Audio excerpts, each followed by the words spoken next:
The town board meeting for August 18th, 2025 to order. First item on the agenda is the approval. We're going to do a little bouncing around this evening because Ramsey County is going to have a presentation, and they've graciously allowed us to run through most of our agenda. So we're going to try to get through all that before we recess for them to give their presentation. So we're going to probably move, let's see, items 8B and C up into the, right after the public hearing and before the Ramsey County. And then I believe we are going to table item 6A. That is correct, Mr. Chair. Board have any other changes or corrections? No. All right, hearing none, I need a motion to approve the agenda as amended. I'll move to approve the agenda as amended. I'll second. Motion made and seconded. All in favor, say aye. Aye. Aye. All opposed? Item 3 is I need a motion to approve payment of the bills. I signed off, move proven to pay the bills. I'll second. All in favor, say aye. Aye. Aye. All opposed? All right, then item 4 is approval of prior meeting minutes. This is from August 14th. Anybody have any changes? I didn't see any. Did you? Mr. Chair, I want a slight correction on page 2, or actually page 2 of the minutes under the item 5970 Highway 61. The last paragraph said that Artner made the motion to approve the exception, and she also seconded that. That would be incorrect. I did the second for that. So just make that typo change. You got it. On that, move to approve the prior minute meetings with that change. Second. All in favor, say aye. Aye. Aye. All opposed? All right, item 5 is a consent agenda item. Does the board have any issues with these, or can we go with them? I'm fine. I'm fine. I'll make a motion to approve the consent agenda as written.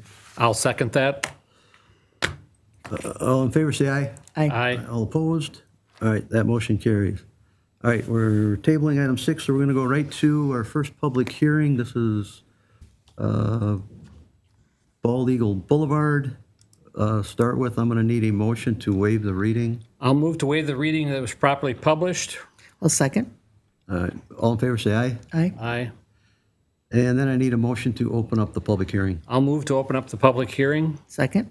All in favor, say aye. Aye. Aye. All right, Andrew, you going to run through this for us? Yep. Town Board, it's great to meet you guys officially. My name's Andrew Boucher. I've recently been hired with TKDA. Been here about 2 months, so it's good to have a formal introduction. I know I've met some of you at the prior planning commission's exec committee, but it's kind of nice to just be here with the Town Board as a whole. And so we've got 4 items for public hearings tonight. The first is a rear yard setback variance for 5630 West Bald Eagle Boulevard. And this is an application submitted by the owners of the property, the Grants.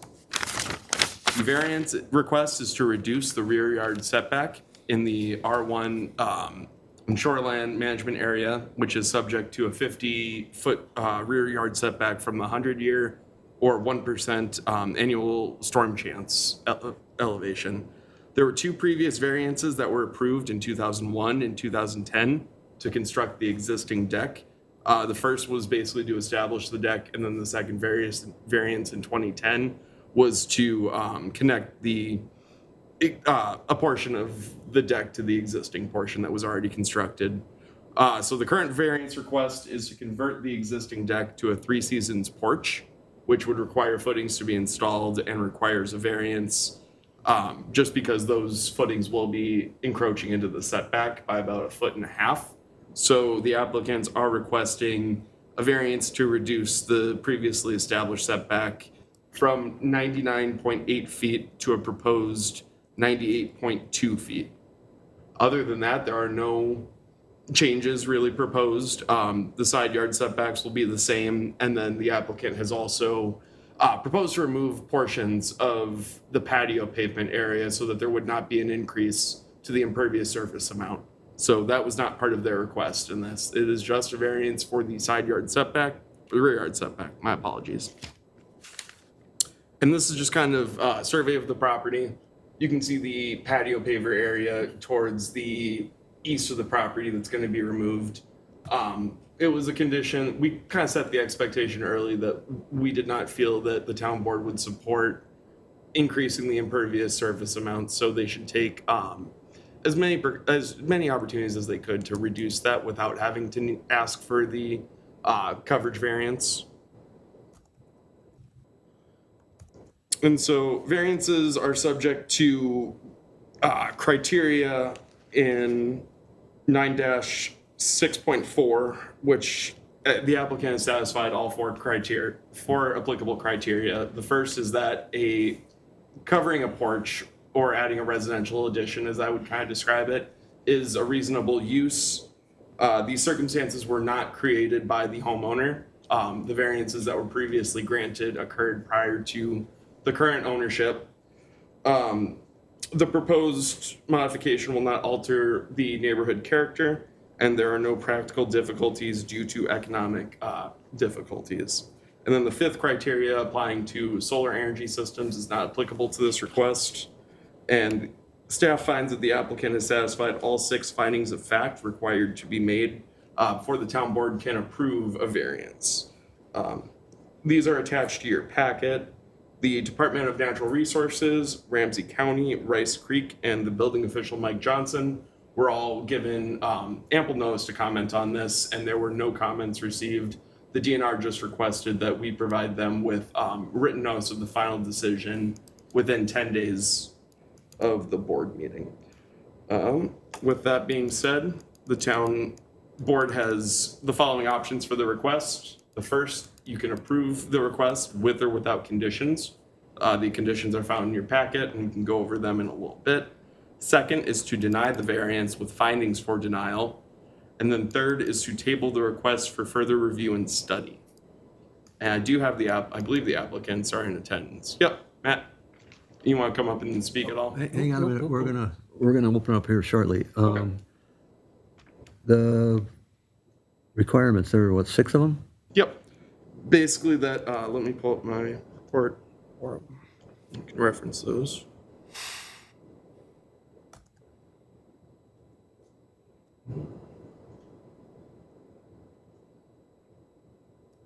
Actually, it looks like 4 of them. So there's 4 criteria essentially that apply to variances. First is that the property owner proposes to use the property in a reasonable manner, not permitted by an official control. We took the position that an enclosed porch or a residential addition would be a reasonable use in the R1, and that these were similar cases that were permitted elsewhere within the vicinity. So we felt that that was a reasonable use. The owner was not being granted any special privileges that others have been denied. The second is that the plight of the landowner is due to circumstances unique to the property and not created by the landowner. The variances that were previously approved were under different ownership, so the applicant has not had a hand in creating the circumstances. Third is that the variance will not alter the essential character. Residential addition is very much in line with kind of the common things that people do in the R1 suburban residential districts. And then the fourth is just that the economic considerations alone cannot constitute practical difficulties. This is really just an attempt to enjoy the property to the same degree that others have, while understanding kind of the sensitivity that the shoreline management area requires. And then, as I mentioned, the fifth one is just a criteria that applies to solar energy systems. So that's just not a part of this request. And then the 6 findings that the town board will just have to make is just starting with number 1, without the issuance of a variance, the provisions of the ordinance would deprive the applicant of rights commonly enjoined by other properties in the same district under the terms of the ordinance. There's multiple homes along Bald Eagle Boulevard and Bald Eagle Lake that have garages, structures, and homes that do not conform to the setback ordinance. So evidently there was a time where those were approved and permitted at some point. Second is that the special circumstances and conditions have not resulted from the actions of the applicant. They're not the ones that constructed the deck. They're essentially trying to essentially just invest in their property and try to do things that they think will improve the value of it over time. Third is that the granting of the variance will not confer any special privileges that have been denied to others in the same district.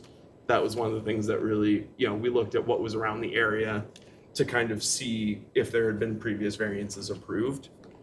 And then the other 3 are that the proposed action will not unreasonably increase congestion on public streets. The use is not intensifying necessarily. This isn't like adding additional density or having more people living in the house. This is just kind of to provide additional space for the existing occupants.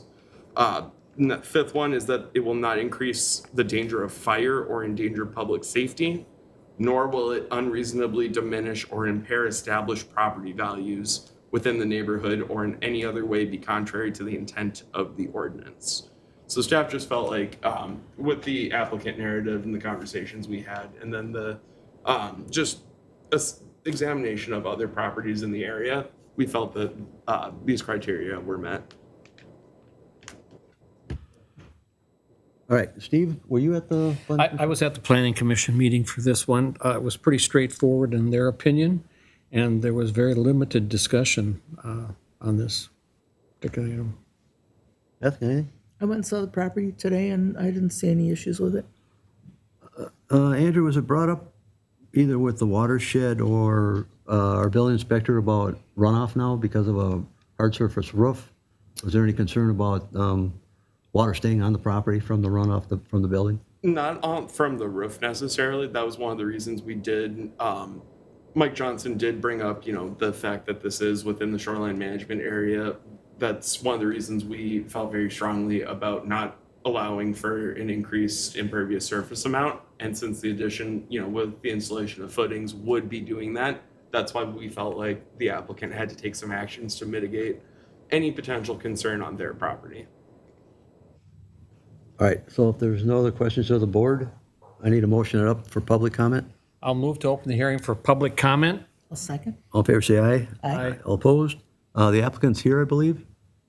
If you would like to come up to the podium, just your name and address for the record.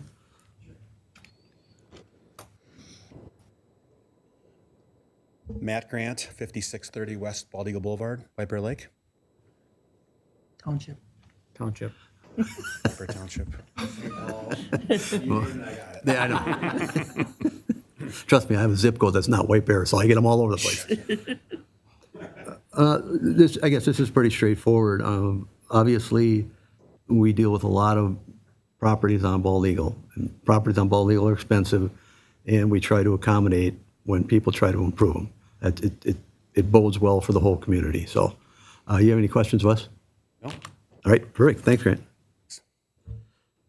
All right, anyone else want to speak to this? Going once, going twice? All right, I need a motion to close the public comment. I'll move to close the public comment portion of the hearing. I'll second. All in favor, say aye. Aye. All opposed? That motion carries. All right, if there's no other questions of Andrew, you want to spell out specifically what this variance is? Yep, this variance is to reduce the required rear yard setback by 1 foot 6 inches so that it is no less than 98.1 feet from the ordinary high water level as permitted by ordinance 35. And really, we've got a recommendation to approve, for the town board to approve the variance subject to 4 conditions, if you'd like me to read them out. First, Is that the 4 here on? yep. Okay. Yep. Why don't you, just so we have them on for record? Yep. First is that the applicant shall construct the addition according to the plans dated August 5th, 2025, reviewed with this request. This would establish the building footprint not to increase from the existing, the structure shall not increase the building footprint. So no additions essentially beyond converting the existing deck to a 3 seasons porch.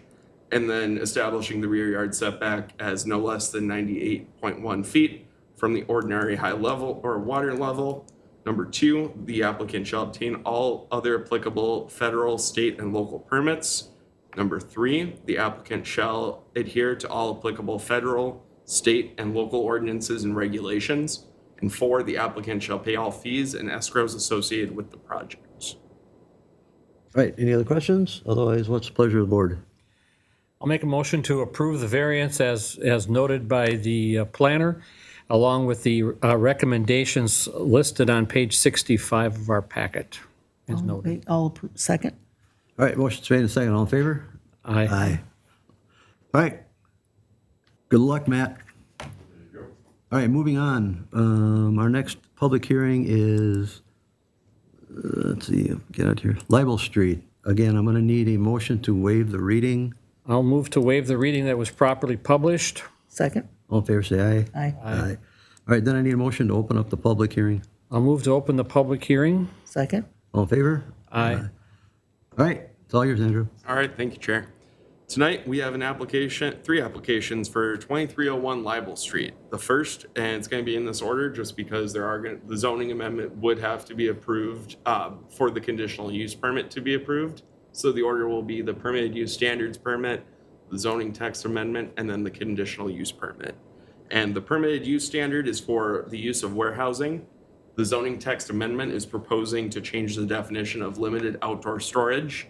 And then the conditional use permit is for the outdoor storage use, which would be accessory to a permitted use.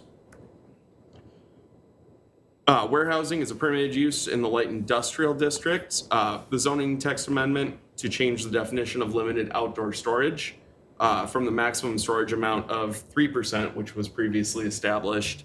The applicant's amendment would allow for up to 80% of an existing storage lot to be used for storage through a conditional use permit.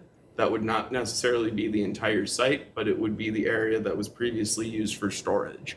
And then that would be applicable upon the date of passage if it were to pass. The conditional use permit would have to follow third, just because if the zoning text amendment were to be denied, you wouldn't be able to change that maximum percentage from 3% to anything else if the zoning text is not approved. At the January Planning Commission or June Planning Commission meeting, this was tabled because the Planning Commission and staff wanted to see an upper limit on the storage amounts, a landscaping plan, and additional screening details.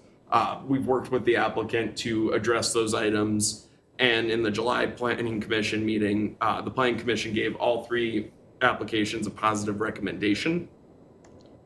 Sean Hilton is the contact person for the applicant, 6601 Stadium Drive LLC. Matt Duffy is also here as one of their representatives. This is applications related to National Construction Rental looking to open a warehousing business. The request, if granted, would allow the applicants to lease the property and locate their business, National Construction Rentals, in the township.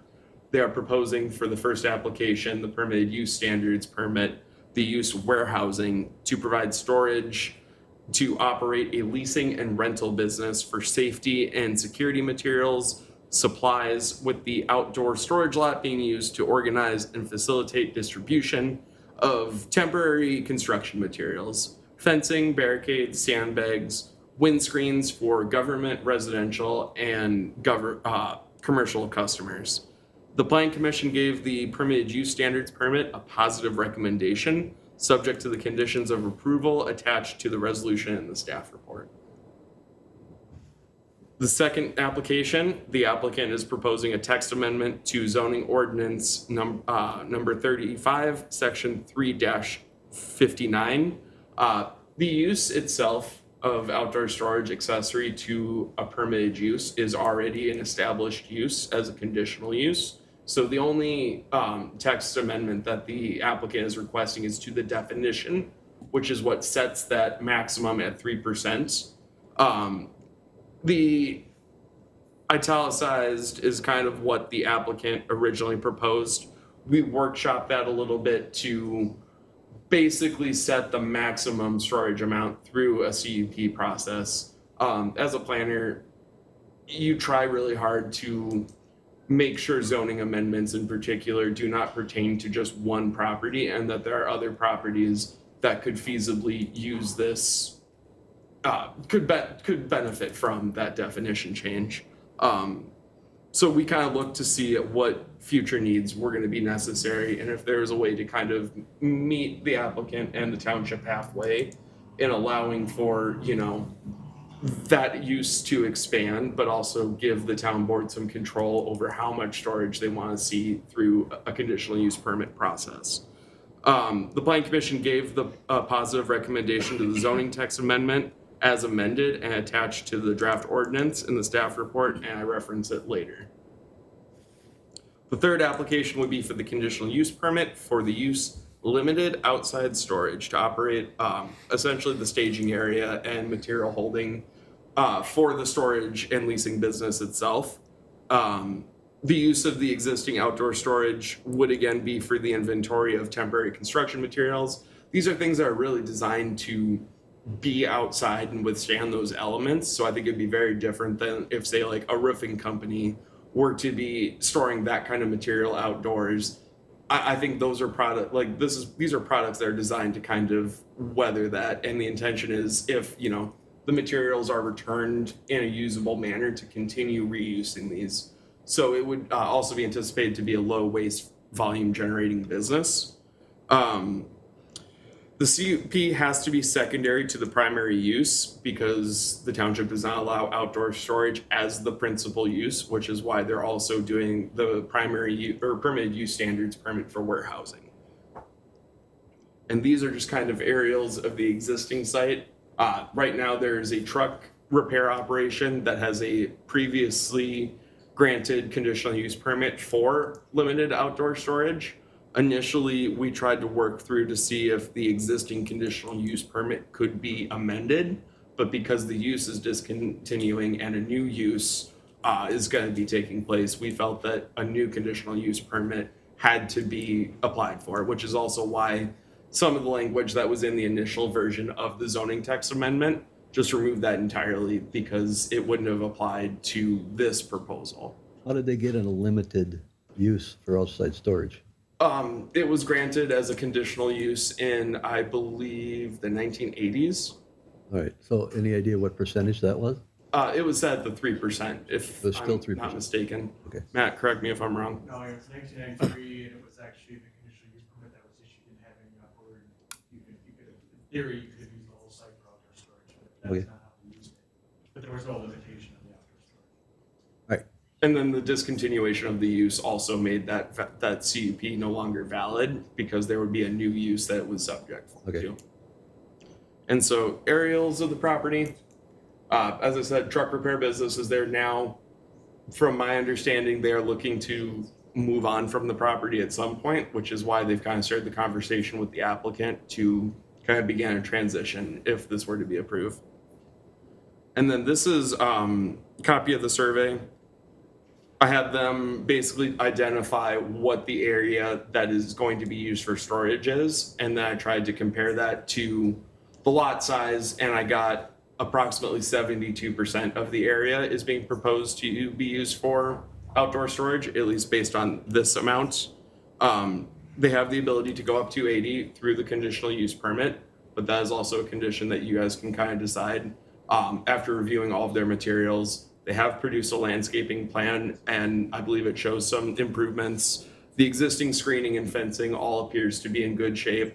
There are several mature, healthy canopy trees, it looks like, on site towards the back of the property. And you can kind of see along the western property line as well. Keep going through. And this is kind of an example of what some of their other properties look like and how they're stored. I think one of the expectations is that they're going to be limited to the height of the screening or landscaping as far as what will be allowed, like what amount of height of storage will be allowed. It won't be allowed to exceed the screening. And the town board essentially has 3 applications again to act on. The first would be the permitted use standards permit. The second would be the zoning text amendment. And then the third would be the conditional use permit. And with that, I can kind of open it up for questions. On the zoning ordinance text change, the planning commission wanted to make sure that the town attorney had a chance to review that. Did Chad have a chance? Yes, I have. And the language as written It's is acceptable. acceptable? Okay. And the other thing we wanted to also just confirm was that we could use the conditional use permit itself to set the maximum storage amount. And Chad, I believe that that was something we could do as well. Yeah, you can do that as well. Awesome. It's the purpose of a conditional use. So you guys would, like, this is, you're not locked into setting 80% for every single one. You can weigh kind of the application materials as a whole and then decide those percentages on a case-by-case basis. now, Steve? Nope. I'm good with it now. I guess if you calculated at 72, I'd feel more comfortable at setting it at 72, but that's kind of up to the board also. And we also, like, the applicant is in attendance as well, if you have any questions for them. I mean, Chad, and obviously the way Andrew's explained this, there's a number of buildings on the Bible edition that we've had a battle with about outside storage. And now this isn't going to be in no way having them all hit the floodgates to come in and want to do the same. You are changing the ordinance, so they could all come in and apply for the CUP, yes. But we don't have to give it, right? Well, you don't have to give a no, you don't have to grant the CUP. But if you're not going to grant it, you better have good reasons not to. You have to have. We're not able to adjust the percentages, for Well, each that's, request. as Andrew pointed out, you Yeah, can okay. adjust. That's why you're doing a CUP, because it does allow you to adjust the percentages for each property. Okay, And you have discretion from that standpoint. that's what I was looking for. Yeah. All right, any other questions, Andrew? All right, I need a motion to open up for public comment. I'll move to open the hearing up for public comment. Second? All in favor? Aye. Aye. I believe the applicant's here. Anybody want to come on up? Name and address for the record?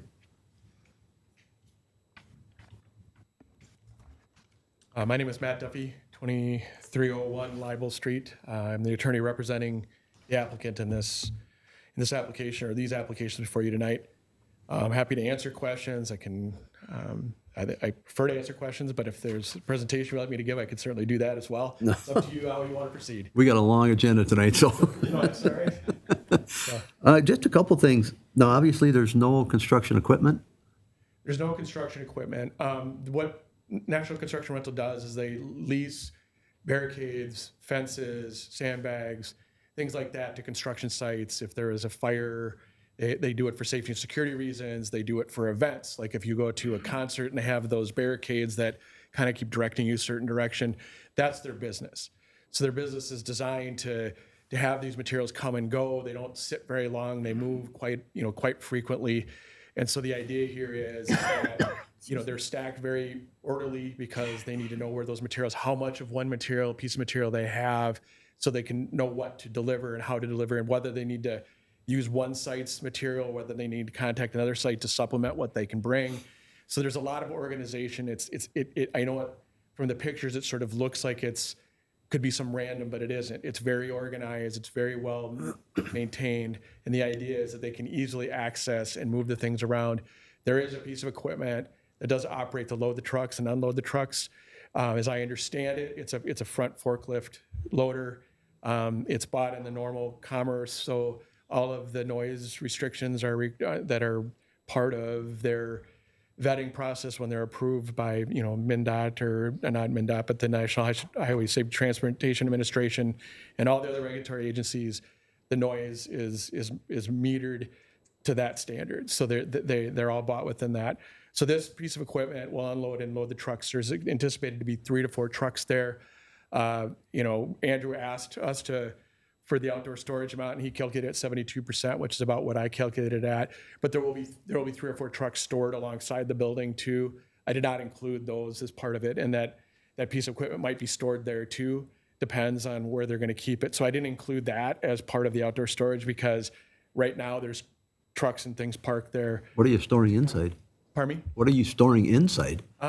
Basically, any material that can't be outside. It would be signage. It would be other things. I don't know all of the things they store inside, but there are zip ties and all sorts of other things they keep for their customers' use that become part of the order that they have. And then there's a staff in there that loads the yard, organizes the yard, loads the trucks, keeps the trucks working, those kind of things. So there's going to be, I think, 5 or 6 employees there that will be using it for office. They'll answer phones to be able to deliver things to sites. So it'll be taking in orders and fulfilling those orders there, and whatever they need to store inside, they will.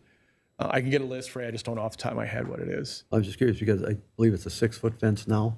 Pardon me? It's a 6-foot fence now? That's correct. Yes. I saw somewhere there may be plans to increase that to 8. Potentially, yeah. The Sean Hilton, who's the manager of will be the manager of this particular facility up here, is going to come and evaluate once it's being used and utilized to see what needs are going to be there. The fence itself right now doesn't have screening on, as I understand it. They proposed to put a screening opaqueness to match the city's request for, or excuse me, the township's request for an opaque, 100% opaqueness. There was a picture that we submitted that's from the Orlando facility that will look very similar to that. I don't know if it'll be identical, but it'll be very similar to that in function. The idea is that these yards are very well organized. They're very amenable to other properties around them. They don't have a lot of noises. They don't have a lot of smells. They're very compatible with other uses around them. So, Well, I was just curious, because you're more than outside storage, there's going to be a lot of truck traffic. So I know somewhere in there you were considering maybe down the road paving the area to keep the dust control down. potentially. Is there a plan for that, just to keep dust control down for now? Right now, as I understand, it's a gravel lot, and so there isn't a lot of dust. It's been pretty well established that there. Okay. If there is, I mean, obviously, there's things they can do. They can wet it. They can spray it with water and keep it. That becomes a problem. I don't anticipate that because I don't think that's a problem now, unless it's never been told me that there's a problem. So, the paving aspect, they might do that at some point in the future. That would require a permit from the city or the township, as I understand it, would require a permit for that. There'd be some additional study about hard surface and potential impacts to any water bodies in and around the area. And so obviously we'd have to do that. And there's some MPCA regulations that we'd have to comply with. So the answer right now is they're not planning on it, but if it does, they'll come back to the township and have to comply with whatever requirements. There's no fuel storage, is there? No. Okay. And if I can just kind of expand on some of the things, Matt, we had questions about the vehicle traffic and the truck traffic as well. And from what I understand, we're anticipating 2 to 3 delivery trucks, 2 to 3 round trips per day per truck, leaving and returning from the facility during business hours. The most likely location for unloading or loading is the parking surface immediately adjacent to the rear of the building at approximately the northwest corner.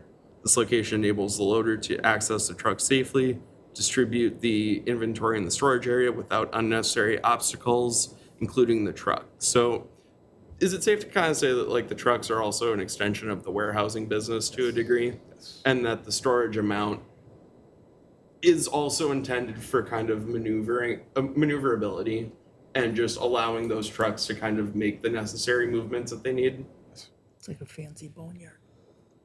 Well, only because obviously to the south of this property is the Benson Airport. And in about 10 years, is it, Patrick? That's going to come. That's going to come back to the town. Okay. So that's going to be a major development there. And granted, we'd like to keep you there as long as we can, but I also want to make it compatible with when that project eventually goes too.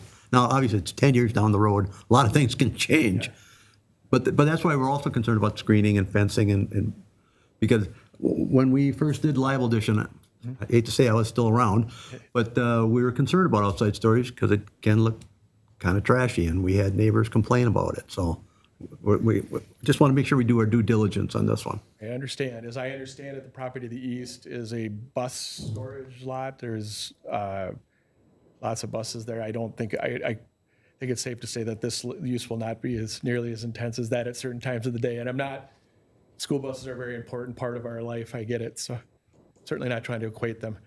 All right, Steve, any questions? No. Me either. All right, thanks, Matt. You bet. Appreciate it. All right, is there anyone else that would wish to speak to this application? Hearing none?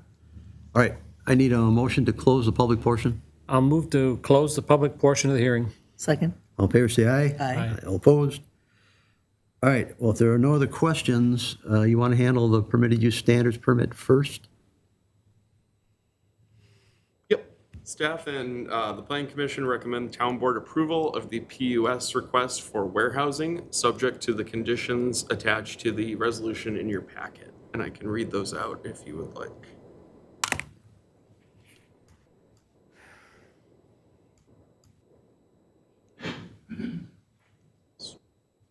So for permitted use standards, there's not a lot to read, is there? We can just defer to the packet. There's just some draft condition. There's things that they put seemingly in each of the permitted use standards resolutions, Okay, but we can just refer to you can just refer that to whatever page that's on. Steve? Sure. Just so I'm referencing page 93. Yep. Okay. I'll move to adopt the permitted use standard as noted in the packet on page 93 for this location. I'll second. Motion's made and seconded. All in favor, say aye. Aye. All opposed? All right, that passes. Then the next one is the zoning text. Staff and the Planning Commission recommend town board approval of the zoning ordinance text amendment request as proposed by the applicants and revised by staff to read as Section 3-59, limited outdoor storage shall be defined as raw materials or finished products stored outside of a light industrial building not to exceed 3% of the site, screened with 100% opaque fence constructed of material which complements the buildings. Materials shall not be stacked so that it exceeds the height of the fence. The fencing shall be complemented with landscaping on storage lots existing prior to the date of adoption, which in this case would be August 18th, 2025. Storage is permitted not to exceed 80% of the existing storage yard area. I don't know, I have full confidence in our planner. Does the board feel more comfortable going with the 72? As totally your Comments? Well, the fact that we have control over the percentages going forward, I guess I was okay with it. Steve? I was okay with it So myself. you could keep the 80% in the zoning amendment, but then from my understanding, you would be able to drop that to 72 for the conditional use permit, which is what they're showing. All right, well, that makes sense. That appeases all of us, doesn't it? Yeah. Chad had a comment. You know, board member Artner, when she asked me a question, I looked at this again, I do have something that does bother me now that, based on your question. Okay. And I would say, right now it says, the proposed language, fencing shall be complemented to, okay, on storage lots existing prior to then today's date, storage is permitted not to exceed. I would prefer you say may be allowed not to exceed 80%.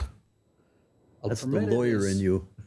Yeah, No, it actually makes sense. I like it, yeah. a different context than It does. allowed. Yeah.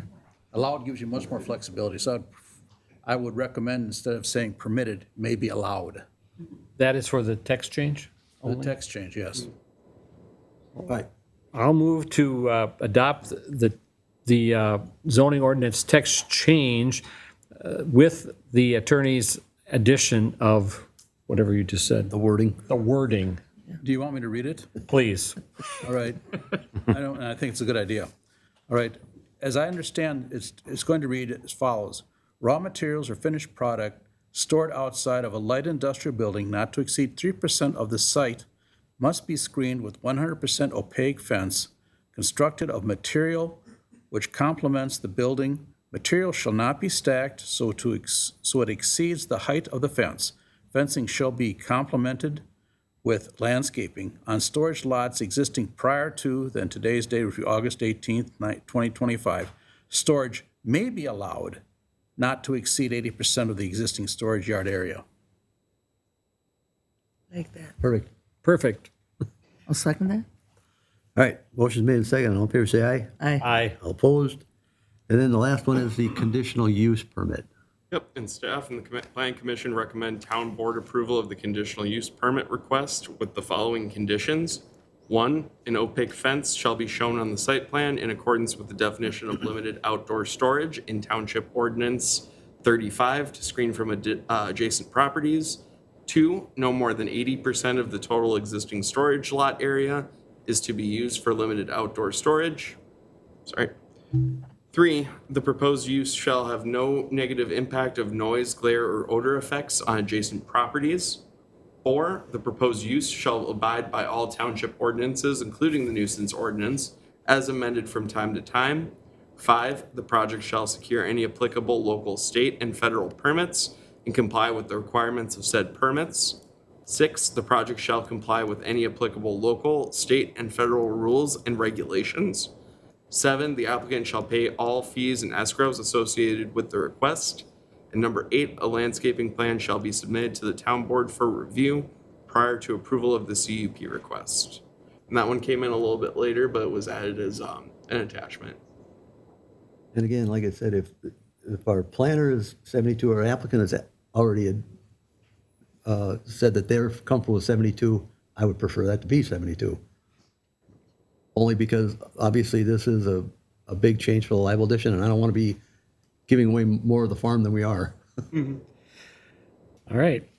So based on that, I'll make a motion to approve the conditional use permit request with the condition number 2 be no more than 72% of the total existing storage lot area to be used for limited outdoor storage. I'll second. Motion's made and seconded, and all in favor say aye. Aye. Aye. All opposed? There you go, gentlemen. All right, moving on. Our next public hearing is 5925 Otter Lake Road. Again, I need a motion to waive the reading. I'll move to waive the reading that was properly published. I'll second. All in favor say aye. Aye. And then I need a motion to open up the public hearing. I'll move to open the public hearing. Second. All in favor? Aye. All right. Again, Andrew. All right, Town Board, in case you're not tired of hearing from me yet. 5925 Otter Lake Road. They are requesting a variance to the side yard setback. The variance request is to reduce the side yard setback in the shoreline management area. Unlike the previous one, it does not have an additional setback requirement because it is within the shoreline. It just subscribes to the regular zoning requirement for R1, which is the 10-foot side yard setback. The current variance request is to allow for the paving of the existing unpaved driveway to be installed, which would require a variance just because the township does consider driveways to be structures. And so in order to build a structure within the setback, they would need a variance to reduce the previously established 10-foot side yard setback to 0 feet. And this just kind of shows you the existing setbacks and coverage. The setbacks outside of the rear or the side are the only ones that, the side yard setback is the only one being changed to 0. Everything else is staying the same, and there are no applicable, it doesn't intrude on any other setbacks. And then the previous amount of surface coverage was approximately 8%. We would expect that to go up by about 10-ish%, a little closer to 11, which is still under the 25% requirement for the shoreline management area. This is just kind of an existing image of the property. I can zoom in a little bit better just so you can kind of see where the gravel driveway is. And from my understanding, it's going to be a like-for-like replacement. The only change is that it's going to be paved, which is why it requires the variance.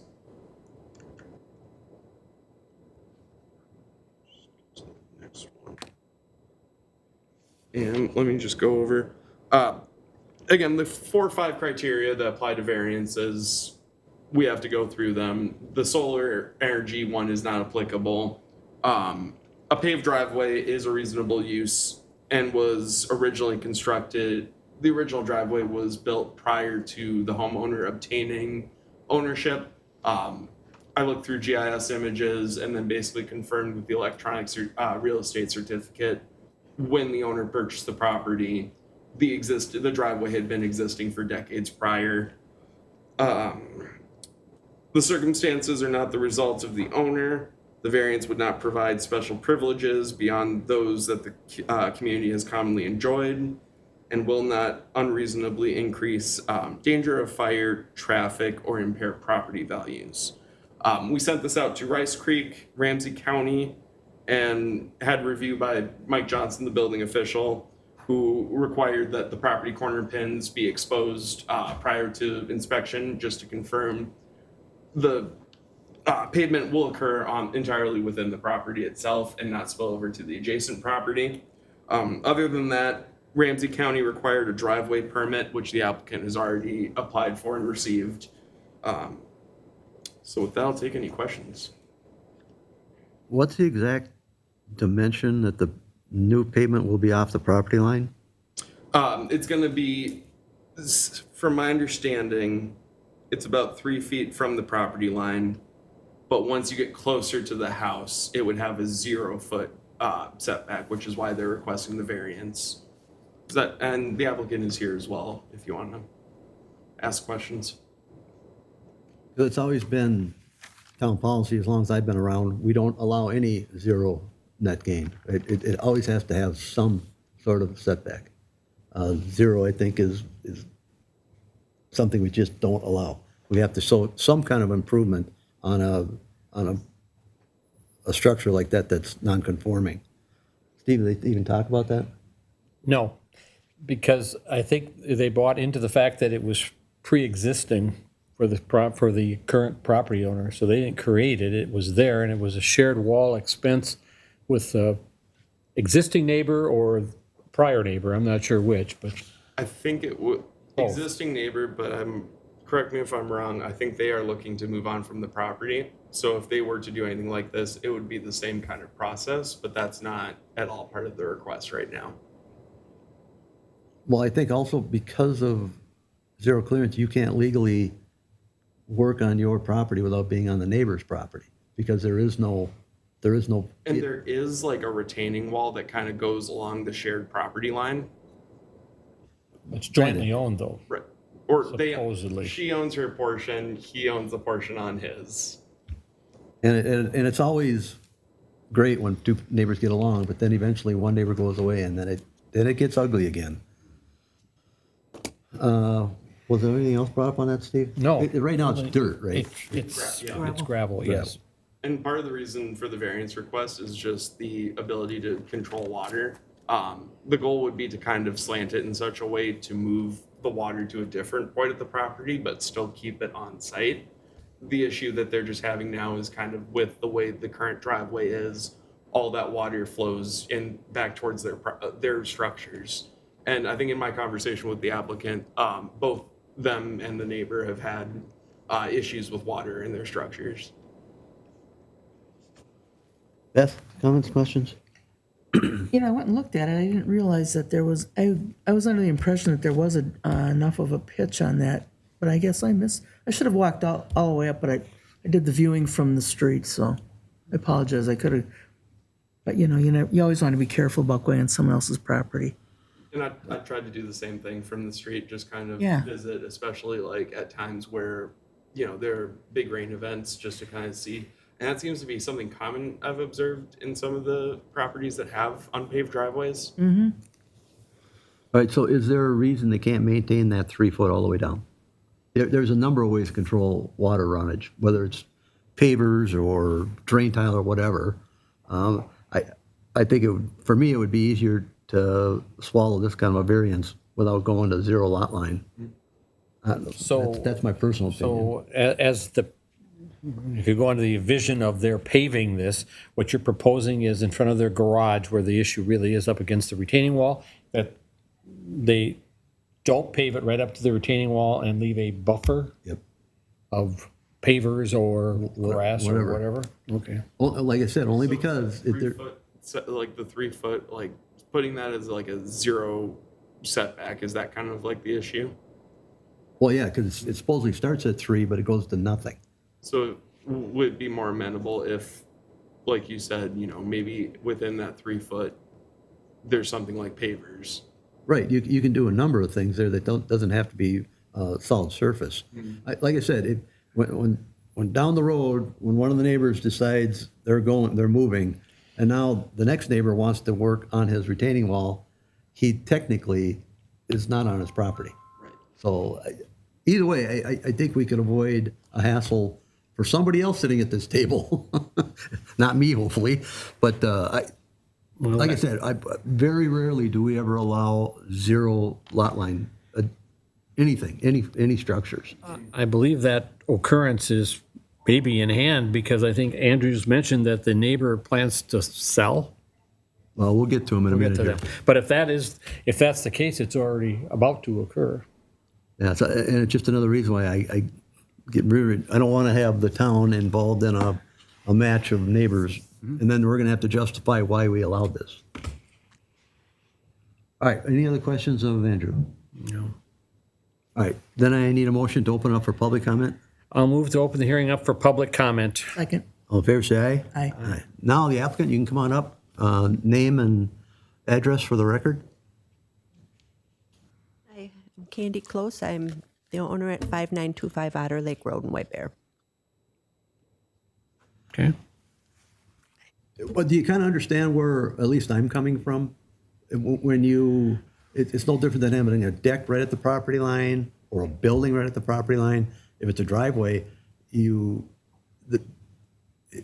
creates a problem whether you or the neighbor wants to be on their property, but they have to encroach on someone else's property to do any work. Right. I do have, the new neighbors have moved in, and I was able to get her comments. Oh, we can enter it into, for the record, if you just want to give it to me. So what should I do? Why don't you hand it to me? We'll enter it into the record.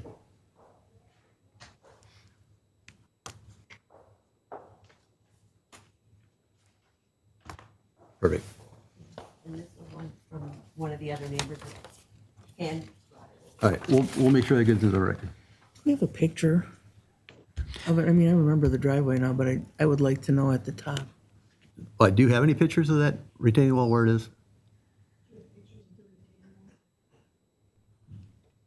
Check. Sorry.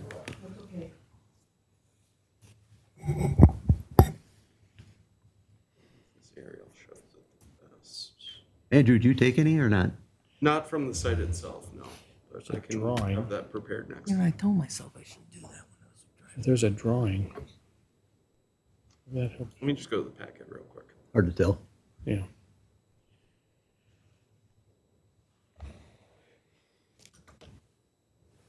this is the neighbor's retaining wall? Mm-hmm. It goes that way. Yeah. And then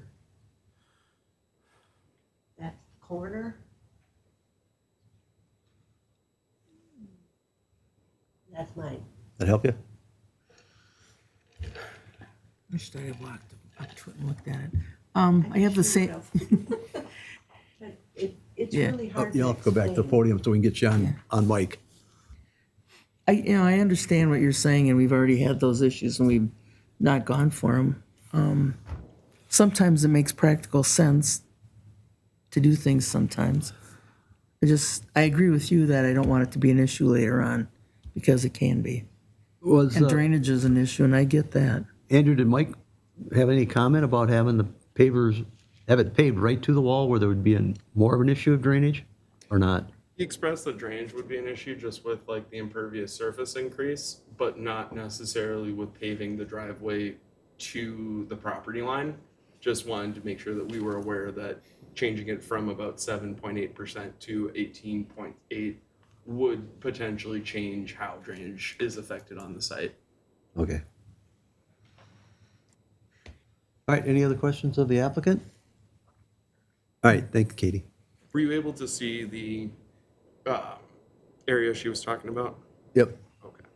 Otherwise, It's the 35-foot length. right. Yeah. All right, anyone else wish to speak to this? Going once, going twice. All right, I need a motion to close the public comment portion. I'll move to close the public comment portion of the hearing. Second. All in favor, say aye. Aye. Aye. All right, what's board's pleasure? I spoke my piece. Well, it doesn't, allowing the impervious surface there, it's not going to impede the ability for you to get out of your garage. I know at the planning commission meeting, it was a tight, the concerns was it was tight, but whether it's paved or whether it's paving blocks, you're still going to be able to get out of your garage. And for the reason that the board chair mentioned, it has been I forgot all about it. It has been a concern in the past on borders, on neighbors' lines of property. So I would move that we do not allow it to the property line. I just don't know how to say it. So would you want to reduce? I'd reduce the it. 0-foot setback? Yes, it's just a matter of how much can we, 3? Well, 3 feet. 3 feet. You still back your car out. Yeah. Your car still sticks out 3 feet past the tires. Your Yes. tires are never going to run on that asphalt to start with. No. So it doesn't affect So where you. reduce it by 3 feet on the Well, if they can keep a 35 foot. 3-foot side yard setback for the whole piece of that driveway, that would suffice for me. And then because, say, they wanted to put permeable pavers within that 3 They could still feet, do that. It wouldn't be a structure because it wouldn't be paved. Right. Correct. That would also address Mike Johnson's concerns that now that whole area will still drain and not pond on that driveway or ice up or whatever. So, Mr. Chair, if I may, what you're basically saying is you want to keep the impermeable surface 3 feet from the boundary line. Correct. That's correct. And that's my motion. I'll second it. All in favor, say aye. Aye. Aye. All opposed? If you figure that out, you can talk to Mike, he'll explain it exactly how. We're gonna stay 3 feet You have to stay 3 feet from the property line with the asphalt. with the asphalt. But you can use pavers in that 3 feet, which then means the 2.5 feet, that's gonna be dirt, which is the neighbor's property, is gonna have sand dirt. That goes up against the wall. Otherwise, you're all set to go. We're all set to go. All right. You gotta come up. Everything's gotta be on the record these days. Sorry. The one from the new neighbor, she has absolutely no issue with me paving up to the wall. No, I understand that. And she could have all the issues in the world of you not even paving it. And we take that into consideration. Okay. But it's our final decision on how we allow you to do it. Okay, I do. But it's great that you're getting along with them, so that's a plus. What the board chair is saying is there's a town policy Correct. to maintain I a totally get it. I set want to 3 do foot everything setback. right. All right, thank you. Thank you. And Candace, I'll be in touch with you and Mike just to kind of go over the next steps. Thank you. And then last thing, is this just as we kind of address future ordinance amendments, is this something you would like us to kind of look at in terms of how we address this going forward with any potential Yes. amendments? Yeah. Okay. Yes. And if I think, if you look at our history, we've been, as long as I've been around, we've been pretty firm on that, so. Or at least lessening the nonconformity. We never like to see it get worse. We'd like to see it get better. In fact, this is consistent with one we heard not more than 2 months ago, where it was right on a lot line. Yeah. And we said, no, it was already Already done. done and made them remove it. They're That's, looking for Not sure forgiveness, that's not so we'll permission. That's coming up. definitely work towards that. all right, let's move on. We're gonna jump to 8B, Did we close everything out? Did we close the hearing and everything? awarding the sales of our, Oh, we got one More public hearing. what? more planning. 7D. 7D. 7D. Oh, I knew it was going too smooth. Getting really excited. We could Nah, suspend it. never mind. We could suspend it and come back.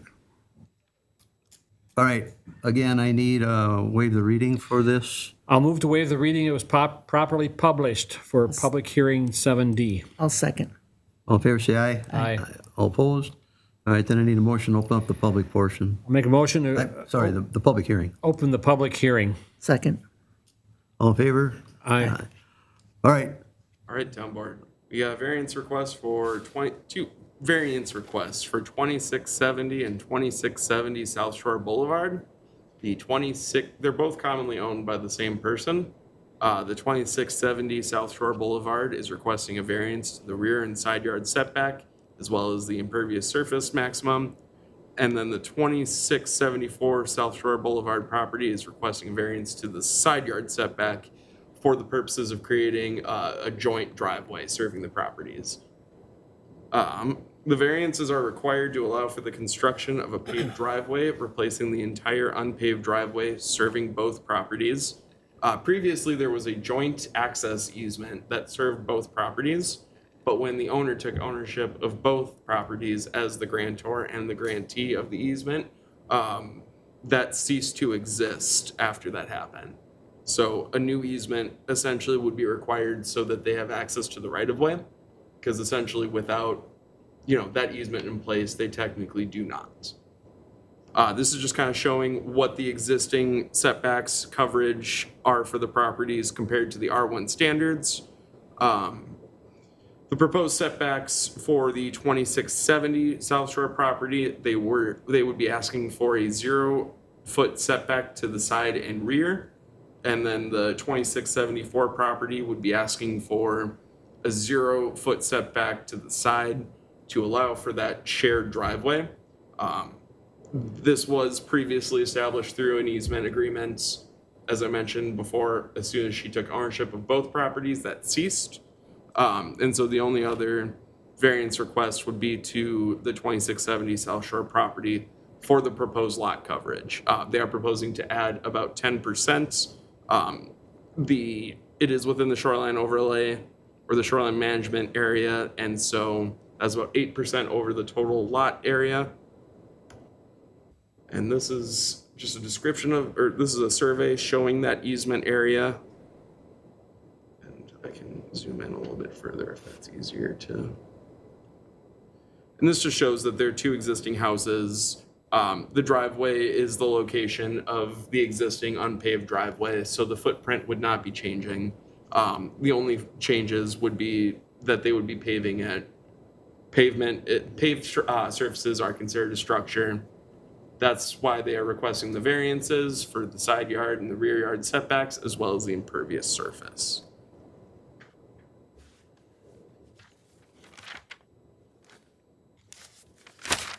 Oops, sorry, I missed mine.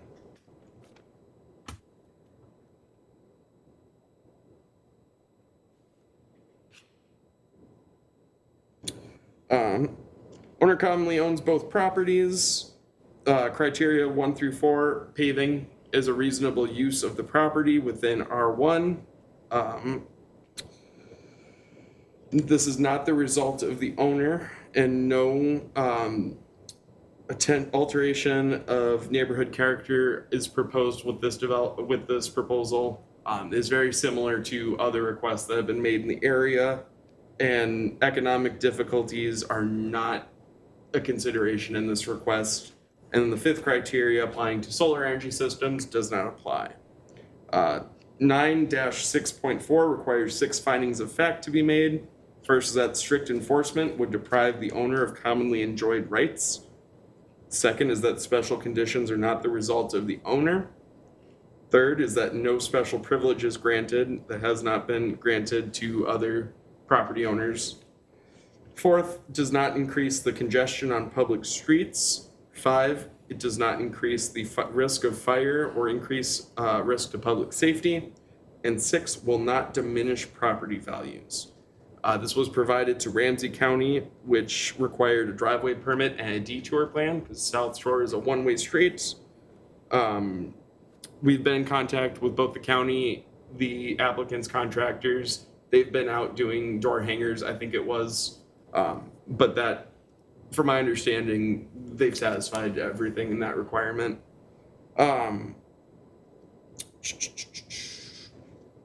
Rice Creek did not have any concerns as this was exempt under their residential provision.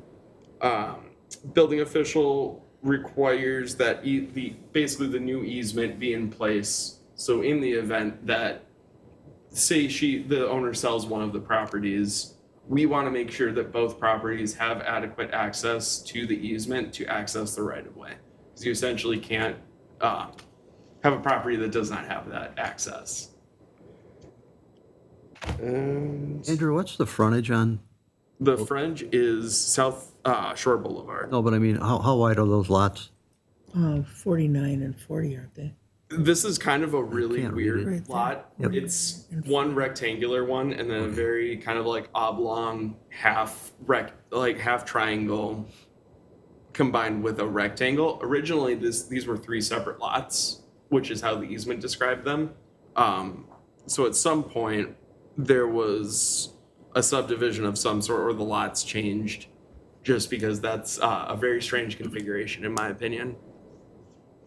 It's usually because families owned them and Well, the only reason I asked, would a lot line rearrangement help clear up some of this or not? that's what I was thinking. I would say,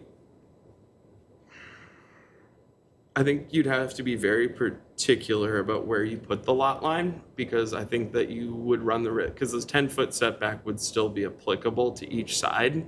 And so I think you potentially run the risk of creating a non-conforming lot through that. Okay, well, it just kind of came to me only because one person owning both lots, they could do that to help for future resale if that cleaned it up, but if it doesn't work. I think we'd have to look at it further, but my initial impression is just looking at that distance between the two. I don't. Right. I wouldn't expect that. So much for brainstorming. Hey, that's a part of brainstorming. Especially on the spot. I know. Is it ever gonna be just one house on the whole lot? Oh, yeah, hang on, we'll get there. Okay, sorry. All right, anything else, Andrew? Nope, that's all I got. All right, Steve, again, were you on this one? I was, and the question I have really had to do with the new easement. That's all been, has Chad had a chance to look at the new I proposal? did review it and is not acceptable. For Wow, the following reason. The present agreement has, the proposed agreement as drafted has the same problems as the existing agreement, doctrine of merger. It's easy to change, though. Instead of calling it an agreement, you simply call it a declaration. And your attorney simply has to change it to declaration. Easy to do, change it, just change a couple of words, a couple of paragraphs, you'll be fine. But that's how you have to do it, as a declaration, not as an agreement. You can't have an agreement with yourself. yeah, I disagree with myself all the time. Well, that's another problem. No, I So, mean, it's in, With it's, that, that's how, can we just that's how you table do this it. thing? When you own a Yeah, person speak owns up. property and want to create done. an easement or a restriction, it's a declaration. Are you, Yeah, it is. did you discuss that, Andrew? As bad as I think. I said that to Chad. We discussed the doctrine of merger. I did not get to have this kind of Scary. extensive. All right, we gotta, okay, we gotta control this, otherwise we're never gonna get the minutes down. Sorry, I apologize. all right, so the answer is, the easement is not acceptable. So my question really is to do, is it the best, can this be approved without that being made? Or do we table it? You can make it in lieu of. You can condition it on preparing a declaration of easement to be approved by the town attorney. So if I can just point to condition 5, should we change that language then from shared driveway access easement to the declaration language you suggested? Declaration of easement, yes. Does that satisfy? Oh, yes. All Right, right. is that it, Steve? Yep, that was my question. So, no, so we, Anything else? Is this a plan to be a one house at some point? Hang on. Do you have any questions of Andrew? No, I'm good. All right. Andrew doesn't opened know. it up for public. All right, so if there's no other questions of staff, I need a motion to open up for public comment. I'll move to open the hearing up for public comment. I'll second. All in favor, say aye. Aye. We got to do this or I get in trouble. All right, now you can come up to the podium. And now Beth, you can, I need a name and address for the record. Michaela Ort, 2670 and 2674 South Shore Boulevard. And Carter Ort. Okay. Now, what would you like to talk about? I'm curious, is this at one point going to be all one house on these? No. Always separate? As one ages, sometimes it's good to have each other's space. Is that how it goes? Genius. With your kids. Adult children. Okay. I was just curious. I do have Mr. Chair, if I may. neighbors. These are two separate tax parcels? Yes, Okay. That makes sense. I do have neighbors' approvals and went to our abutting neighbors, so I have that as well. Make those part of the record. Yep. Thank you. Well, as you saw just from the last one, especially shared driveways, Touchy. Yeah. it always comes back to bite us. Now, Chad, how did we handle the one on West Bald Eagle Boulevard, the Love property? That was a shared, That was a shared driveway, but then keep in mind that in the Love case, it was shared simply because it was already an existing prescriptive easement, which had not been legally established, but it was clear from the facts that it was a prescriptive easement, and therefore the holder of the prescriptive easement, the neighbors to the north, had the right to use the driveway. So that's why we allowed a joint driveway in that situation. Okay. Plus, the fact is that driveway existed well before, the well, ordinance. it's pretty much similar to what we got here, so. Oh, yeah, yeah. Did they make a declaration? No, they didn't have to. They didn't need to because the The only reason you need a declaration here is because you own both parcels. Yeah, agreement. In that case, Okay. there were two separate parcels, two separate owners. Agreement. Yeah. Yeah, and well, no, I don't know what they, to be perfectly honest, with you, the one that the chair has brought up, I don't know if I think they finally did do an agreement, but that was a prescriptive easement between two separate owners. Can I ask a quick question That's why we're here. to Chad?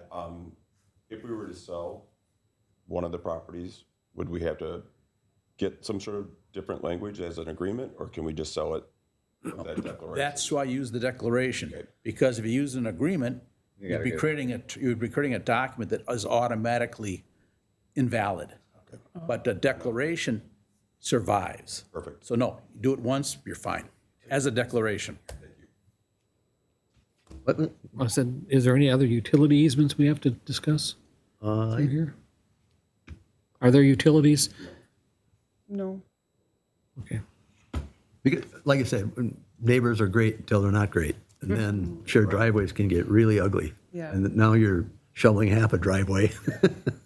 But that's the only thing that concerns us, but there really is no good option for this. It's not an issue until we sell it, and, No. and it shouldn't be an issue ever. So you think?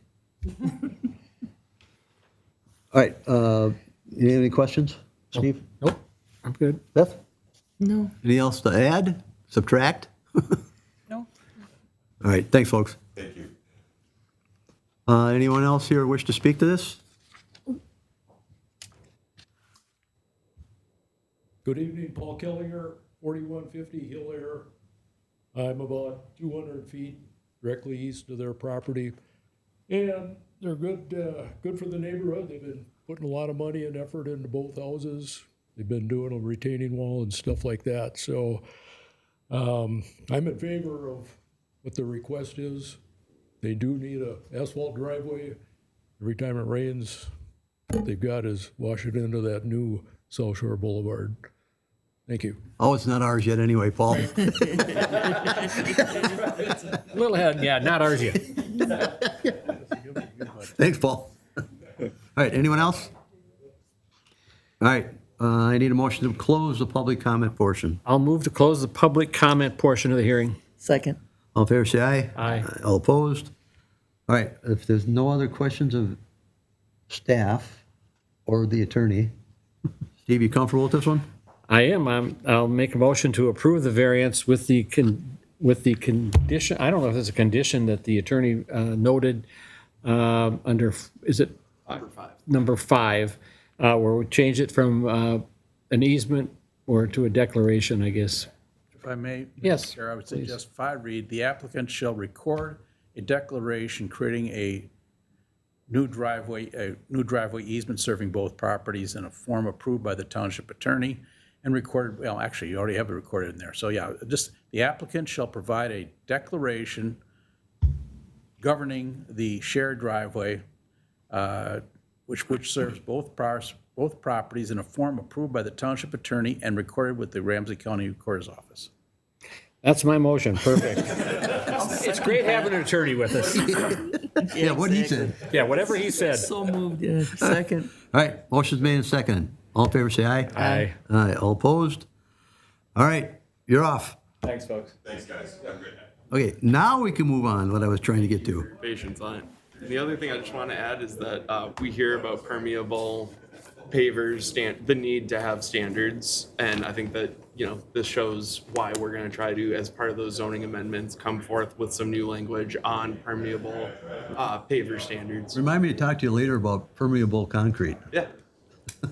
That's a new thing coming. You can stay there and I'll. All right, we're going to move on to awarding the sale of our improvement utility revenue bonds.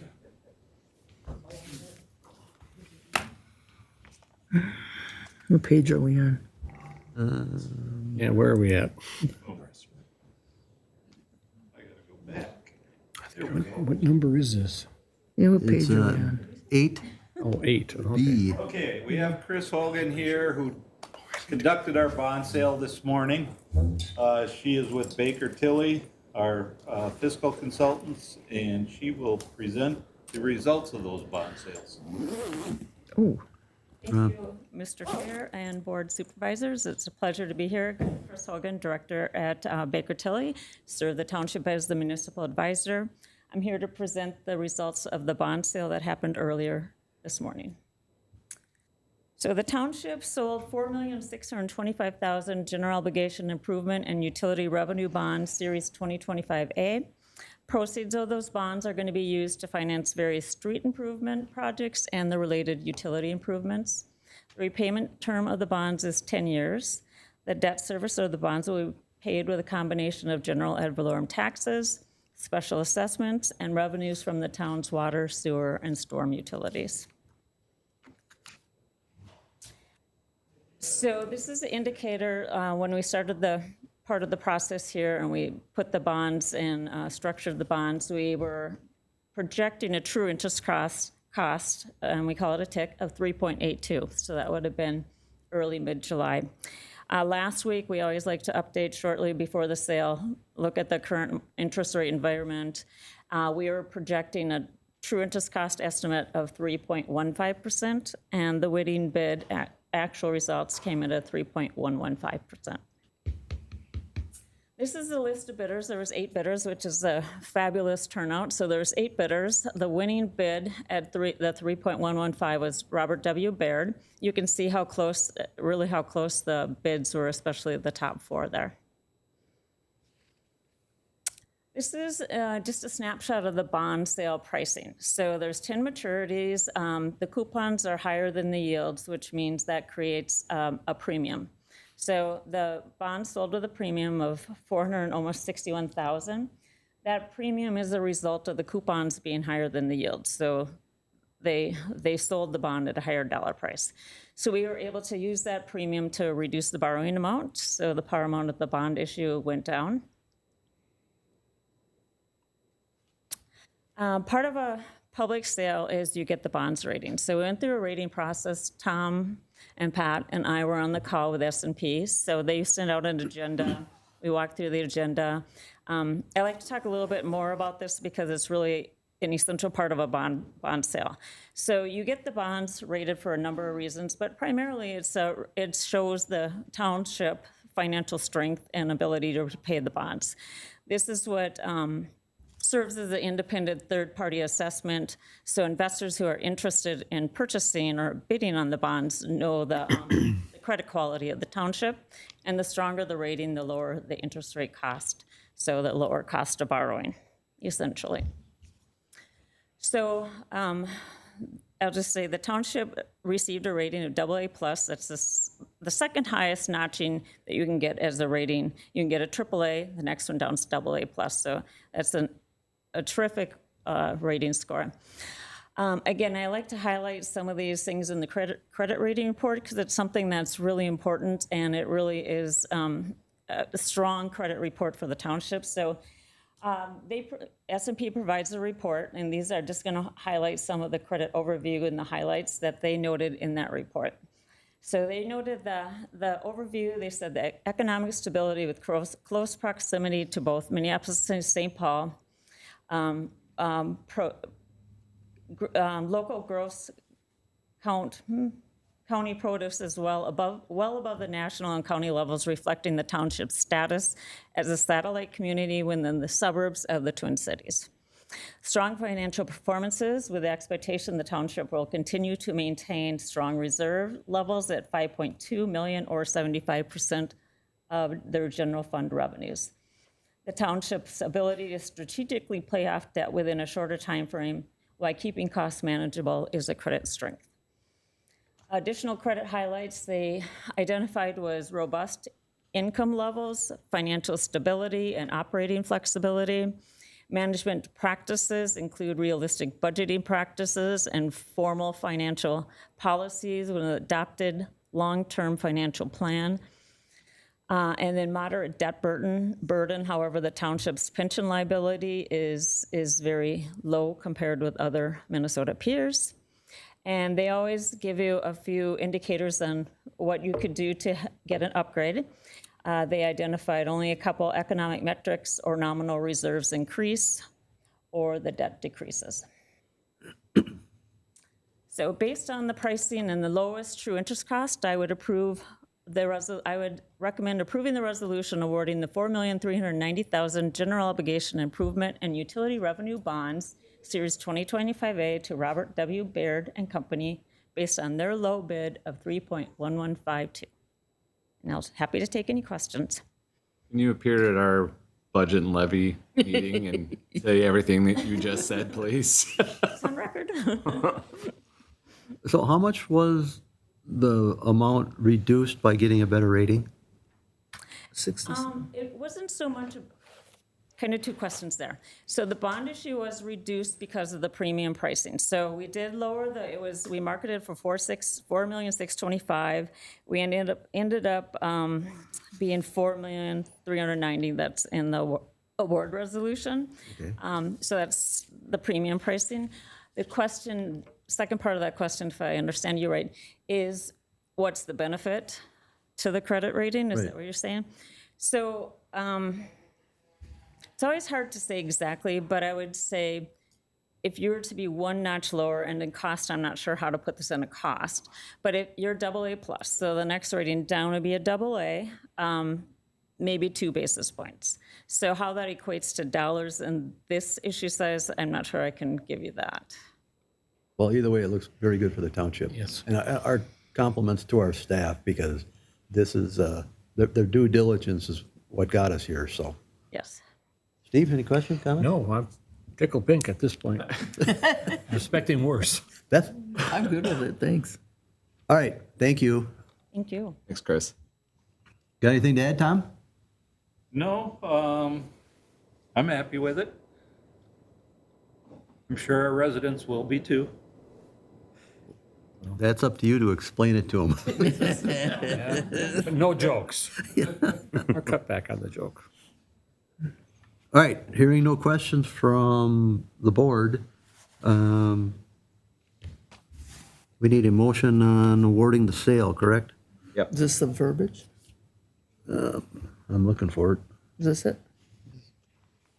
Yep, that's it. Well, it's also on the page itself. You got it, Steve? Yep. All right. I'll make a motion to approve the resolution awarding the sale of $4,390,000 general obligation improvement and utility revenue bonds, Series 2025A. And that winning bid was to Robert W. Baird and Company, Inc. I'll second that. All right, motion made second. All in favor, say aye. Aye. All opposed? Thank you. Thanks, Chris. All right, we got one more, so then we can get to Ramsey County. This should be a quick one. This is item 8C, the Velamo Joint Powers Agreement. Chad, you had a chance to look this over? Yes, I've read it over. And actually, I was kind of involved because I sit on the board of directors for Velamo. So we've been through this also. I didn't see any problems with it. Board have any issues? Nope. Then I would need a motion to approve the JPA. I'd move to approve the JPA as noted in the packet with Balamo. I'll second.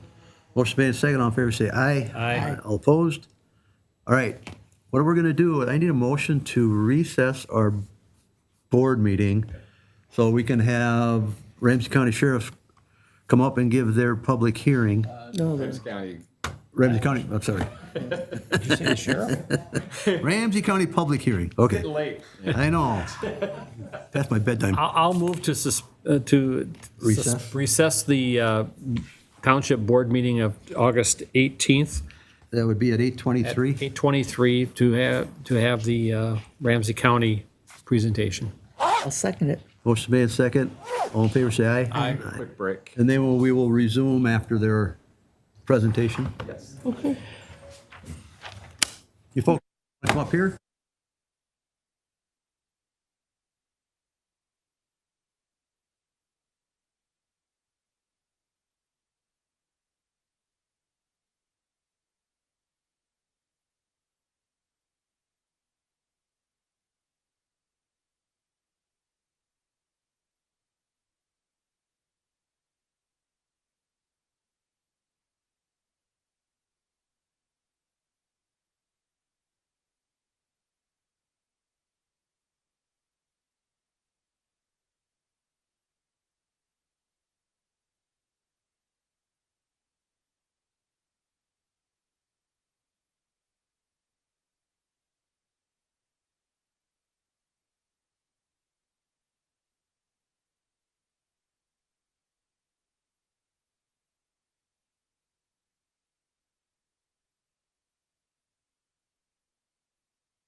Ready to go? All right. I'd like to call to order the Ramsey County Board of Commissioners. Roll call. Jabin Singh, Here. McGuire, Here. McMurtry is excused, Miller, Here. Moran, Here. Zhang, Here. and Ortega is excused. Please stand for the Pledge of Allegiance. I pledge allegiance to the flag of the United States of America and to the republic for which it stands, one nation, under God, indivisible, with liberty and justice for all.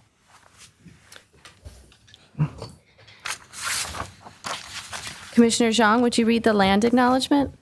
Thank you, Madam Chair. Every community owes its existence and vitality to generations from around the world who contributed their hopes, dreams, and energy to making the history that led to this moment. Some were brought here against their will, some were drawn to leave their distant homes in hope of a better life, and some have lived on this land since time immemorial. Truth and acknowledgement are critical to building mutual respect and connection across all barriers of heritage and difference. We are standing on the ancestral lands of the Dakota people. We want to acknowledge the Ojibwe, the Ho-Chunk, and the other nations of people who also call this place home. We pay respects to their elders, past and present. Please take a moment to consider the treaties made by the tribal nations that entitle non-native people to live and work on traditional native lands. Consider the many legacies of violence, displacement, migration, and settlement that bring us together here today. And please join us in uncovering such truths at any and all public events. Thank you. Thank you. Per Minnesota State Statute 16311, Subdivision 5A, Ramsey County will be vacating or transferring a highway to White Bear Township, South Shore Boulevard, County Road 94, between Bel Air Avenue, County Road 160, and County Road F, County State Aid Highway 12, is to be transferred to ownership by White Bear Township. Brian Isaacson, Director of Ramsey County Public Works, will give a brief presentation of the jurisdictional transfer. Good evening. Thank you, Madam Chair, Commissioners, and friends. Thank you for helping us perform this hearing tonight.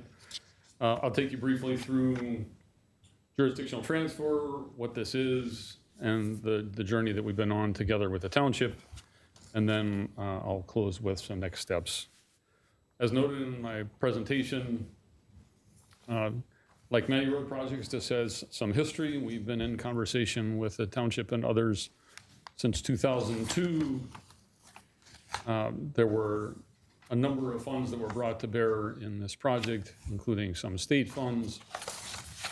Our project folks have talked about this as an interesting example of engagement during COVID. The challenge of developing this scope, and that is different from most projects, and it was important that all of the residents were really invested in the final outcome of the project. And so the engagement was very extensive, and the response from the community here in the township in particular was overwhelming and very clear, and it pointed us in the direction of what you see that has been constructed already. Working between us and the township, we've developed a memorandum of understanding, which then evolved into a cooperative agreement between the county and the township. And that laid out the understanding of we were building this road in a particular way and with a particular scope, and that by doing so, the township would then take it when construction was completed. And there were some stipulations that I'll get to in a minute about what would happen post-construction. Construction began in 2022, and we finally got through the final punch list items just the beginning of this year. I know that punch list item took a little while, and we appreciate the patience of your residents. Well, the normal course of business in a turnback is when the agency that is giving a road over to another entity, the road that is giving the road over tends to pay for everything. It pays for the project development, it pays for the construction, it pays for the right-of-way, and that's with the intent that this other entity is going to be owning and maintaining that road in perpetuity post-construction. And that's how this has worked out. As I mentioned, there were some stipulations that we agreed to. Probably the most notable is that 2 years after we complete this turnback, the county will be in contract with the township to maintain the road, at which time, after 2 years, the township will take over maintenance of the roadway.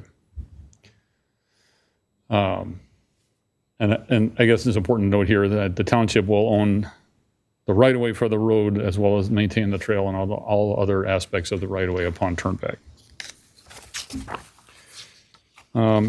As we've talked before, a number of us have talked about jurisdictional transfers. There are a few jurisdictional transfers underway right now, and they are not exactly straightforward paths. And so where we're at today is we're holding the public hearing.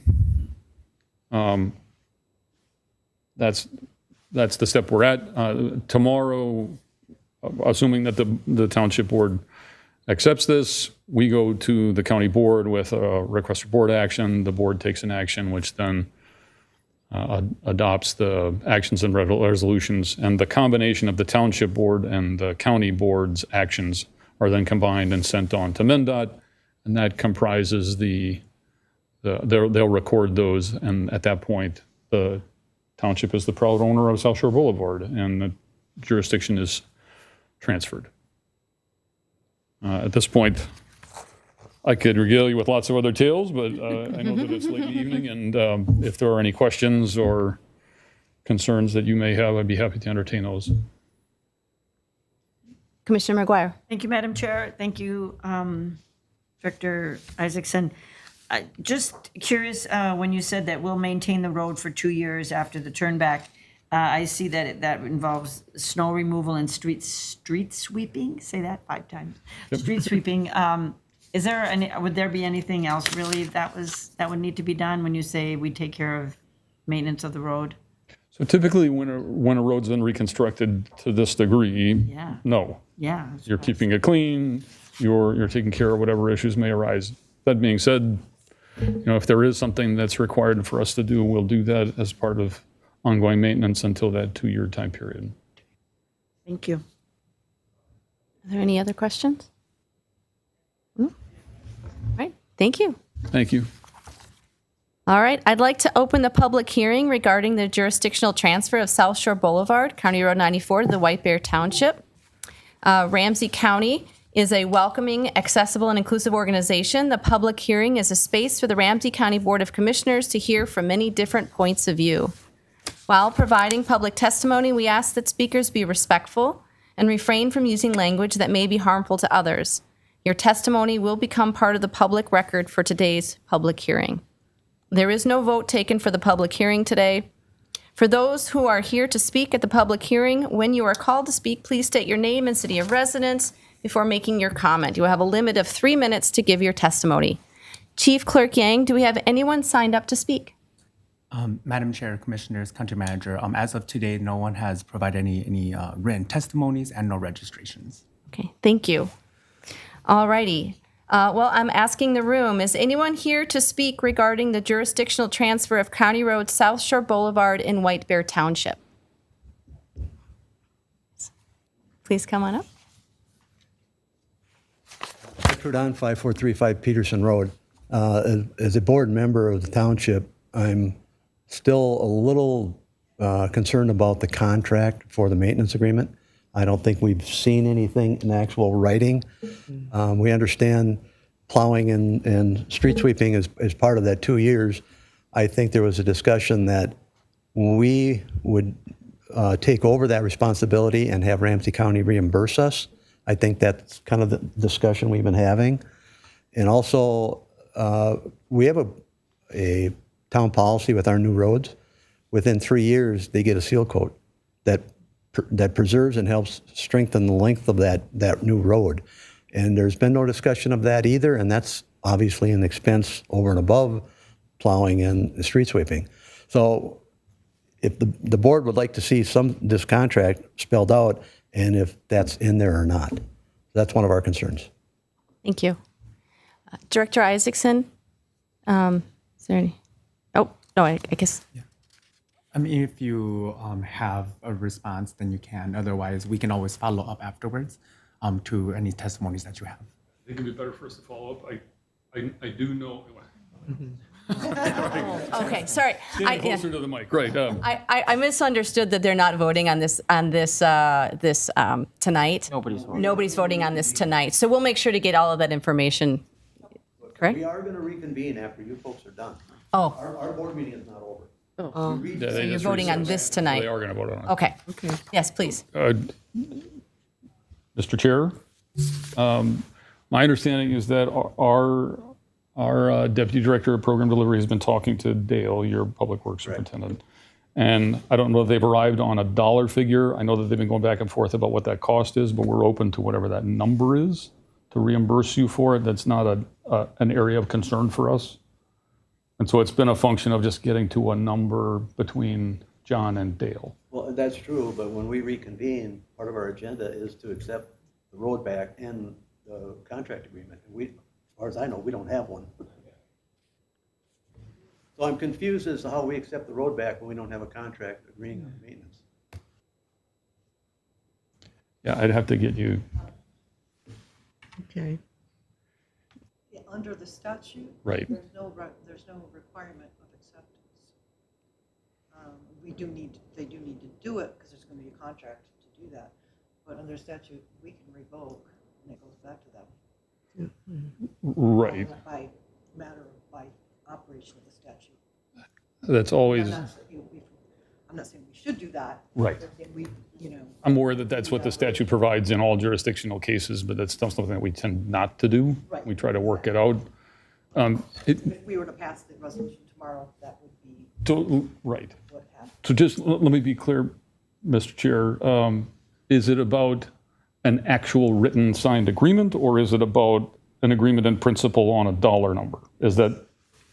So it's both. I would refer to our town attorney on this one, but. It's a yes.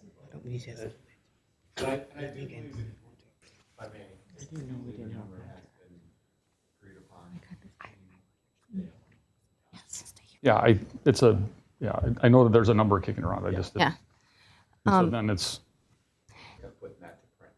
Director, I'm wondering if the best way for us to proceed, as this is a public hearing to get the public testimony, if perhaps we could request that you would stay to answer questions in the city council's meeting so that we can continue with the public, make sure we get all public testimony. Does that make sense? So continue the conversation. I just want to make sure in case there was anybody else who wanted to testify that we captured that as well. Okay, so is anyone else here to speak regarding the jurisdictional transfer of County Road South Shore Boulevard? Good evening. My name is Steve Ruzek. I'm also on the Wiper Town Board. I just have a question as it relates to the stormwater issues at Bel Air and South Shore Boulevard. There has been an ongoing issue of resolution. The water has not been dissipating like it was supposed to, and I just want to make it a point that I'm not sure that's been cleared up as far as a final resolution before the turnback happens, because it's a problem that was created with the reconstruction, and it's something that I'm, as a town member, I do not want to bear the cost if it isn't working. So as you consider this, I would like you to keep that clear that if that is an ongoing issue, I saw the notes that all the punch lists were completed, but I have not been assured that that has been cleared up as we are here tonight. So I just want that on the record. Thank you. Thank you. And is there anyone else here to speak regarding the jurisdictional transfer of County Road Shore Boulevard in Wiper Township? No. Okay. So I will, given the questions and the testimony that has been given, the conversation will continue, I believe, in the city council, in the township's continued meeting, and the director will be here to answer those questions. As there is no one else to provide public testimony, this public hearing is closed. Thank you.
Are you I'm there? having a hell of a night here.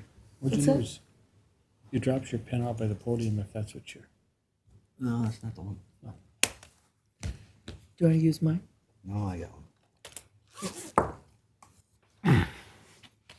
I think I have a couple of pens in here. I have a cool gel pen too, if you want. All right, was that enough time? Oh, plenty. All right, I need a motion to resume our town board meeting of August 18th, 2025. So moved. Second. All right. Item 8A, I'm going to need some guidance from our attorney. We need an acceptance and approval of the South Shore Boulevard 2-year maintenance agreement. Well, Mr. Chair, as I understand the statute, there is no requirement that the town actually accept the road back. In other words, there's no condition that that the town accept the road as part of the turnback. But I also believe the statute states that the road must be complete. Construction must be complete before the turnback can take place. And in addition, there's that 2-year requirement of maintenance. So it'd be my advice that the town board stay any further action on this matter until such time as, first of all, it sees the resolution or ordinance adopted by the Ramsey County Board, so we know the exact language, and know exactly what you're accepting.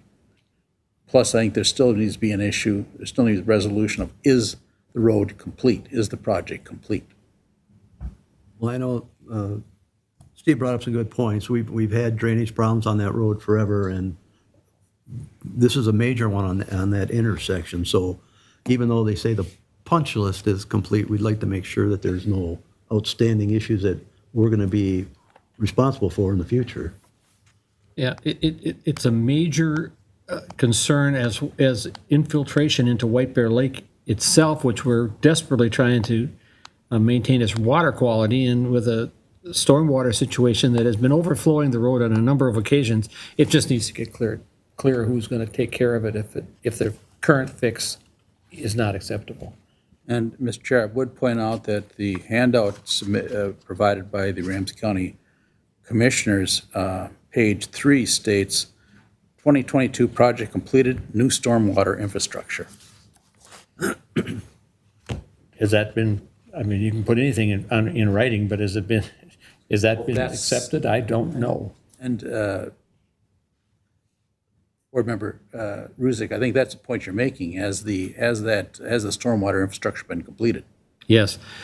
It's come up numerous times over the last year and a half that they are still working on a solution, and they've tried numerous fixes, and I don't have any assurances that this one has been fixed.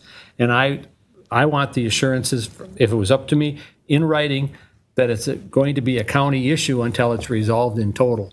And it has to be in writing, in my opinion, because I've had times change, people change, and it doesn't get done if we don't have it documented. Which is why my recommendation as town attorney to postpone any action on this until you've seen the final resolution of the Ramsey County Board of Commissioners. All right, so we've got a couple of bullet points. The stormwater, and also I think seal coating is one of mine. And then obviously, I think between Dale and Brian, they've worked out some numbers for maintenance agreement. And I don't know if that's something that, again, if it's paid upfront in total, and then we just take it over. So all those things, I don't think the board's going to feel comfortable doing anything until we see all that on paper. Yeah, and yes, I agree with that, because like I said, people change. We've had other county projects that were thought to be understood how it was going to happen, and then new management comes in either here or at the county level, and it's changed. And if it isn't in writing, it's not documented, not done, in my opinion. Needs to be codified. Brian, do you have anything else to add? So my understanding is that we have a signed cooperative agreement between the township and the county, post-construction, which agrees that the county would maintain the road for 2 years. Okay. So if we're talking about, is the construction complete? The answer is yes. We have released the contractor. The contract is closing out. So the construction is complete. That being said, are there lingering issues that would be maintenance and that would be our responsibility? That's something that we can work through, but they will continue to be our responsibility as specified in the signed cooperative agreement between us for the next 2 years. And I commit to you that we can solve these problems together in the next 2 years. Is that more of a Rice Creek watershed issue then? With not following with the your drainage question. from the Bel Air South Shore Boulevard intersection? What we're concerned about, that's where we're having some drainage issues. I know you signed off on the contractor who did the road, but I'm saying, is this still concerning Rice Creek watershed? Do they still have issues with this? Not that I'm aware of, but the Beller issue is not something that I'm super familiar with. I'm aware that there are other issues around the township that involve water. Yeah, I think if you're, Dale knows what those issues are, and if you say you've got staff that are willing to work through this to make sure that, and our engineers and your county engineers can figure out that the solution that's now in place solves that problem, it's not an issue any further. But my concern is that it's another temporary fix, and if it isn't in writing, then it's an argument as to who's responsible to going forward. And I don't want to be held accountable if it was created by the county reconstruction. Respectfully, I think that we can look at this and not know whether it is helped by our construction, not related to our construction, related to a different township infrastructure issue, or some combination of all of those. But I'm willing to try to figure these things out as part of maintaining the road, but I think we all need to come together and figure what those pieces are. Will we see some kind of maintenance agreement before the Ramsey County Board officially turns the road back? Well, our board action is for tomorrow morning, so I'm going to say no. Okay, I thought there was some time there. My understanding was that we had a signed cooperative agreement which says that we will cover maintenance for the next 2 years. It doesn't specify a dollar figure. Correct. And it didn't necessarily specify, and I guess you could tie the dollar figure, specify that the maintenance would be handed back to the township to perform. That wasn't in there either. That was something that evolved after the cooperative agreement. There was a desire for you guys to perform that versus contracting it with something else or having Have us. you seen this co-op agreement? Oh, yeah, we signed it 2 years ago, but. That was the original, you're talking about the original construction agreement. Correct. For the construction of South Shore Boulevard. Yeah. That's the one where the costs of the roadway were responsibility of the county, the costs of utility infrastructure, stormwater, and water were the responsibility of the township. Okay, but would this have to be updated? Because obviously now the dates have changed. So technically, if the road is ours tomorrow, then that maintenance agreement goes from tomorrow for 2 years. So shouldn't that be part of that Mr. Chair, agreement? keep in mind, the 2 years is actually statutory on a road turnback. It's not, has nothing to do with the contract that was the memorandum between the township and the county. It has to do with the statute. And if I could, sir, I'll just to be clear, tomorrow isn't the day.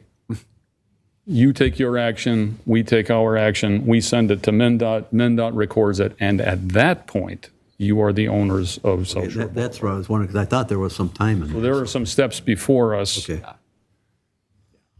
And just to be clear, it is a cooperative construction agreement, but they're intimately tied to the jurisdictional transfer because if not for this jurisdictional transfer, we would not have built this road this way. That was a stipulation, just for clarity. All right, thank you.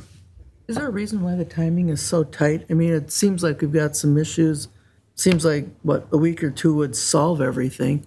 Is there a reason why we couldn't put this off? Well, what are we looking at in terms of time between tomorrow and when MnDOT gets the clear on it?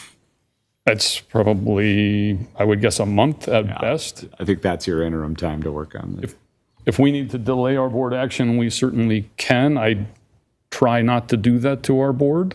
No, I get that, but it seems like we got a few issues, and it seems like we're awfully close. Yeah, I think we are doing. And respectfully, I thought we had everything solved coming into this. And so that's why we put the time frame so close. We can delay it. But again, I think to your attorney's point, you're not required to act on this. Ideally, you need to act on it to make the paperwork work for MnDOT. Yeah, you're correct. Yeah, All right, well, obviously, we don't have a choice here. We're going to have to table it for a future meeting because we don't have that documentation in front of us, so. So we'll let the staff hammer that part of it out. So I need a motion to table the acceptance of the maintenance agreement. I'll move to table the acceptance of the maintenance agreement with Ramsey County and the turnback of South Shore Boulevard. I'll second. Motion made and second. All in favor, say aye. Aye. Oh. All right, that ends our regular agenda. We do have open time if anybody still is really interested in any of this stuff. Hearing none, I need a motion to receive agenda materials and supplements. So moved. Second. All in favor, say aye. Aye. I need a motion to adjourn at 9:01. So moved. Second. All in favor? Aye. Thank you, folks. Thank you. So Brian, or Tara, either one.